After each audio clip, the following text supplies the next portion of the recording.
कहानी, रोमांच और रहस्य। उसको कई तरह की आवाजें सुनाई देती थी। घर के सभी लोग परेशान थे। आखिर वो उसको हर दिन कुछ घंटों के लिए डॉक्टर स्मिथ के पास छोड़ आते थे। डॉक्टर एक मेडिकल डॉक्टर होने के साथ साथ एक मनोचिकित्सक भी थे। वो अक्सर उस आवाजें सुनने वाली औरत हानिया को अपने साथ अलग अलग जगहों पर ले जाते थे। डॉक्टर स्मिथ हानिया को हर रोज दवाई देने के बाद उसको किसी जगह सुला देते थे और फिर उसको सम्मोहित करके उससे बातें करते थे।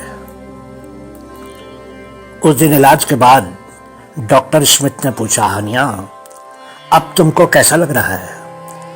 अब वो आवाजें आना तो बंद हो गई है ना? हानिया ने निराश स्वर में कहा, मैं अकेली महसूस कर रही हूं। आवाजें नहीं है तो मैं किससे बातें करूं? वो आवाजें मेरा कितना साथ देती थी और मैं उन आवाजों से कितनी बातें करती थी। डॉक्टर स्मिथ ने कहा, लेकिन अब तुम जानती हो कि वो आवाजें सिर्फ काल्पनिक थी, असली नहीं थी।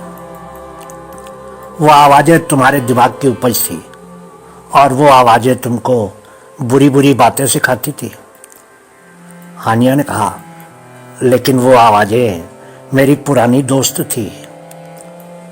डॉक्टर स्मिथ ने कहा, मैं तुम्हारा दोस्त हूं हानिया, लेकिन तुम उन आवाजों को दूर भगा देना चाहते थे और उनको भगाने के लिए मुझे तरह तरह की दवाइयां देते थे।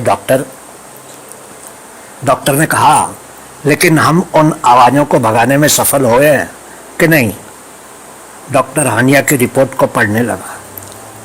वो रिपोर्ट पढ़ने में इतना खोया हुआ था कि उसने देखा ही नहीं कि हानिया के हाथ में थामा हुआ बेसबॉल का बैट उसके सर के टुकड़े टुकड़े करने वाला था।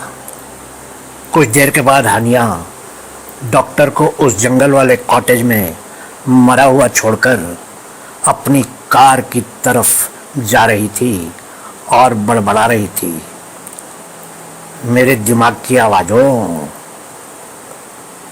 तुम ही मेरी सच्ची दोस्त हो। डॉक्टर तुमको